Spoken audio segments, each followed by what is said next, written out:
Hello, my name is Rinon, and before I talk about Final Fantasy XIV again, I wanted to both thank you all and apologise to you. I started making Final Fantasy XIV videos a couple of months ago, and honestly, it's been so much fun and incredibly rewarding just as an outlet for me for creation. I love this game, and this channel is all about sharing that love with all of you, discussing the things that I learn along the way, and hopefully it's going to allow us to share knowledge with one another as a bit of a community. At the time I'm recording this video, 470 of you have seen the videos that I've made so far and liked them enough to subscribe, and that absolutely blows me away.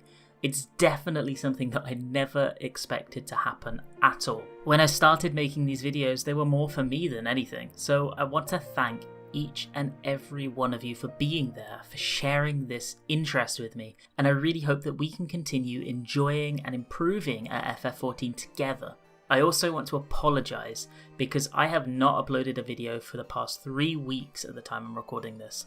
Honestly, I needed a little bit of a mental detox, and I've taken that, and now I'm back and I'm ready to work my hardest, and I'm going to make some bloody good content that I'm proud of for all of you.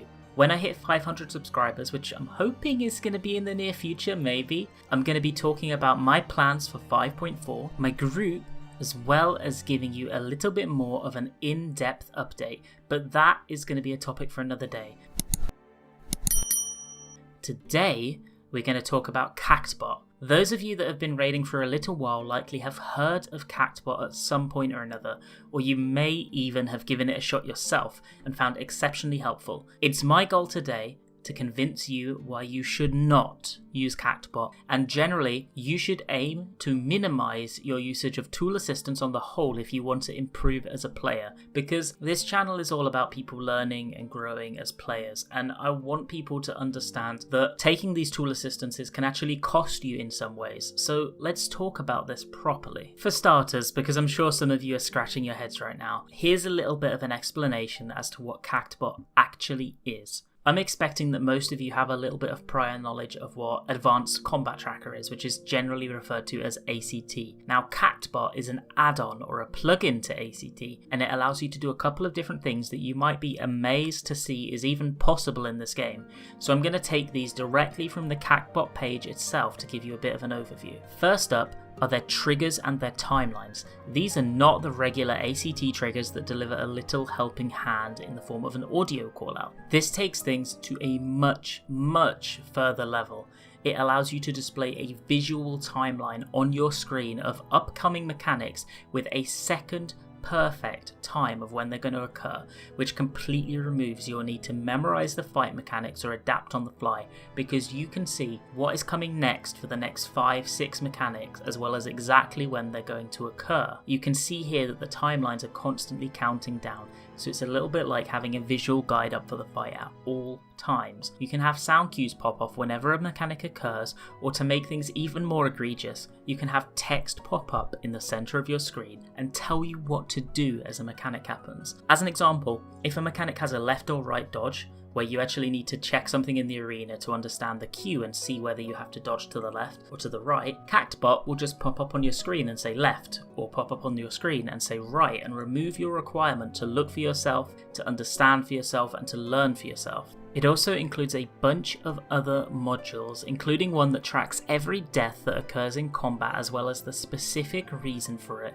including if you died to damage, exactly how much damage you were overkilled by. Things like this mean that you don't have to understand what's killing you in a fight yourself, because the module is telling you for you, which, while that does sound very useful, I feel that it definitely reduces your ability to learn for yourself and to understand fights yourself and understand the types of damage and mitigation that you might need. There's also a bunch of other stuff in there, like a device that tracks your job gauge and makes sure that you're playing the job correctly, and it will give you a warning if you're about to mess up. Extra plugins for pieces of content like Eureka and fishing, but mainly the timeline and the callout is the one that I wanted to focus on today, because you might think that this all sounds amazing and is going to improve your gameplay and you're going to find things so much easier. And I mean, surely it's easier to focus on your rotation and damage optimization, because all of the mechanics of an encounter are automatically resolved for you then, right? At that point, all you have to do is follow along with the commands and timers on screen and press your buttons, and honestly, that's true. You will have an easier time with Cactbot than you would without Cactbot.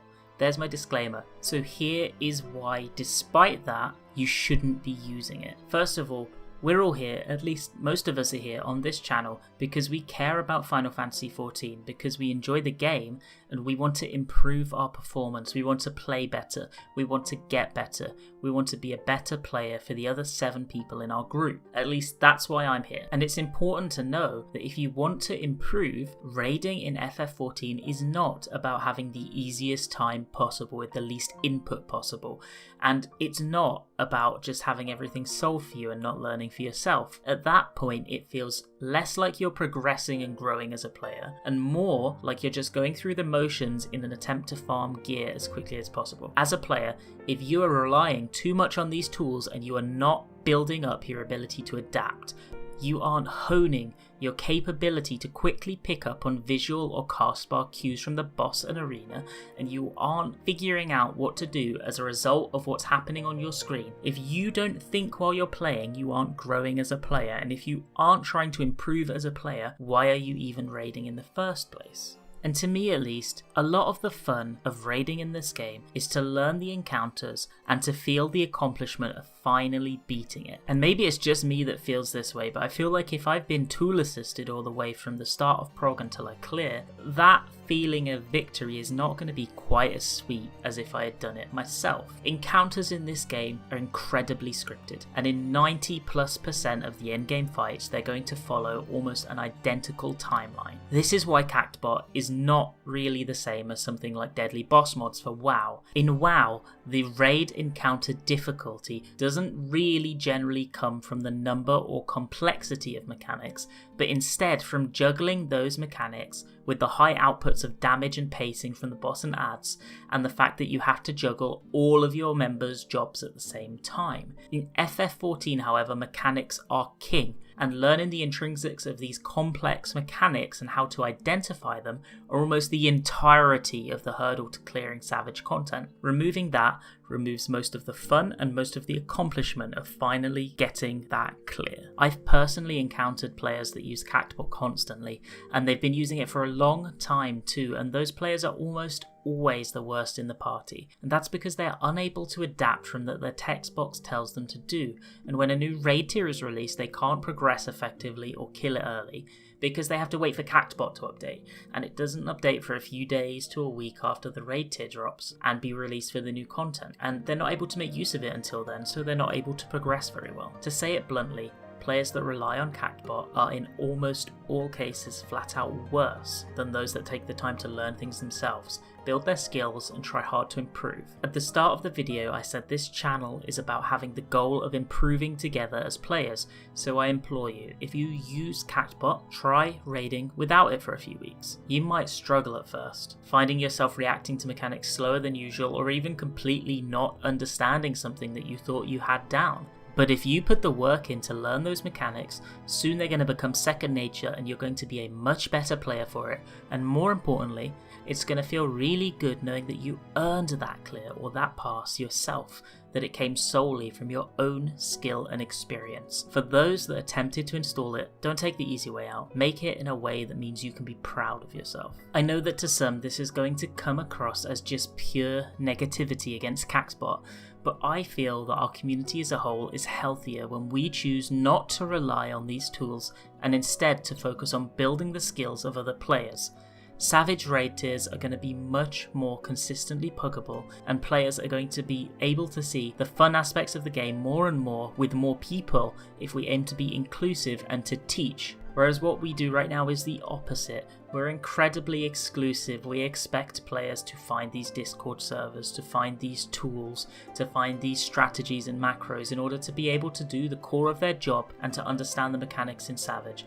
What I want us to do as a community is to try and be a little bit more inclusive and get more of these players up to scratch so that you don't feel like you're carrying party finders. You instead feel like everyone there understands what's going on and is able to hold their own, and that's something we need to foster together rather than just complaining about. And I hope that I can continue to provide you with videos and advice that will help you achieve that in your own way going forward. Thank you so much for watching. If you've enjoyed this video, it would be so helpful for me if you would subscribe and leave a like.